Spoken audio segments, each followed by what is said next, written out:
Juice নিয়ে আসছি। না না, তার কোনো দরকার নেই গো, ঠিক আছে। উফ, পুজোর আগে জুসটা খাওয়া যায় অন্তত।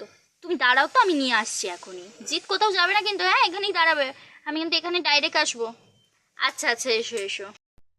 না দিদি ভাই, তুমি কিন্তু ভুল করো আর কোনোদিন এই ছেলেটাকে এই বাড়িতে ডাকবো না, প্লিজ দিদি ভাই। কেন ডাকবে না মম? তুমি ভুলে যেতে পারো মম, কিন্তু আমি ভুলে যেতে পারি না। ওর জন্যই শুধু আমি কেরিয়ারটা সেট করতে পেরেছি মম। ওই আমাকে ওই গানের রাস্তাতে এগিয়ে নিয়ে গেছিলো মম, তবেই আমি এগোতে পেরেছিলাম। কিন্তু পাখি, তুই তো জানিস বাবাকে। থাক, বাবা যাই হোক, আমার এখন মাথা খারাপ করো না মম, নাহলে কিন্তু আমি এই পুজোটা অ্যাটেন্ড করতে পারবো না। আমাকে বাধ্য করো না না অ্যাটেন্ড করতে। আচ্ছা পাখি, সাত সকালে মাথা গরম করে না মা? দেখছো তো জেঠি মম কেমন কথা বলছে। কি করলো বলো তো জিৎ? জিৎ তো কিছুই করেনি বলো। উফ, এই ছেলেটা কি জাদুটা না করেছে কে জানে এই বাড়ির লোকের ওপরে, ভগবানই জানে। আচ্ছা মা, যা যা যা, তুই যা। হ্যাঁ, আমি জিতের জন্য জুস নিয়ে যাচ্ছি।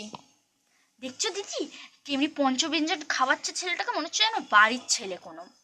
আচ্ছা, ও তো বাড়িরই ছেলে, তুই এরকম কেন করছিস দোয়েল?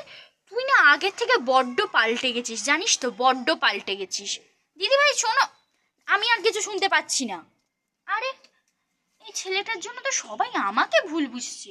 এ কি হলো বাবা?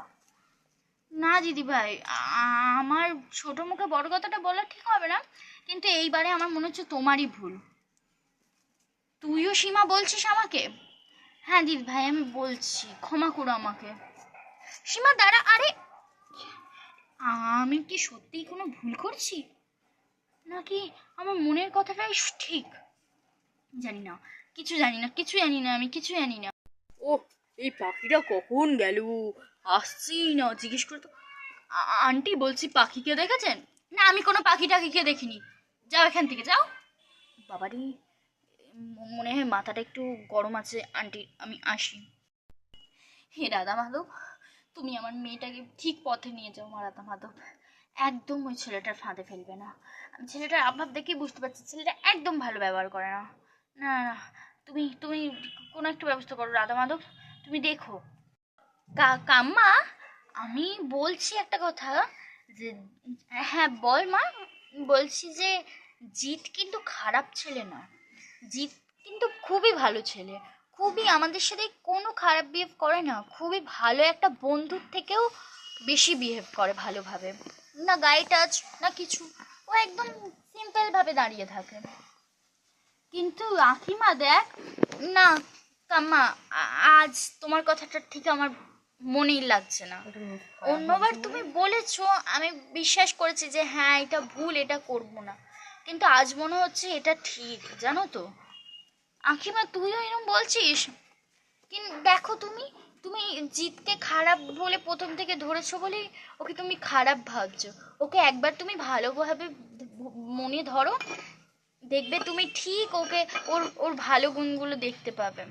মানে মানে হচ্ছে তুমি ওর শুধু খারাপটাই দেখে গেছো আজ পর্যন্ত, ওর ভালোটা দেখোনি। এটাও তো দেখোনি যে কনসার্টে ও আমাদের পাখির সাথে যেত বলেই পাখি অতটা কনফিডেন্টলি মানে গান গাইতে পারতো, এবং ও যদি ওই রাস্তায় না নিয়ে যেত আজ হয়তো আমাদের পাখি পারতো না ওর স্বপ্নটা পূরণ করতে। হ্যাঁ সেটা ঠিক, কিন্তু তবে দেখ, একটা তো ঠিক কাজ করেছে, তাই জন্য কি আমরা সারা জীবন ঋণী রেখে ওকে ঘরেতে ডেকে যাব?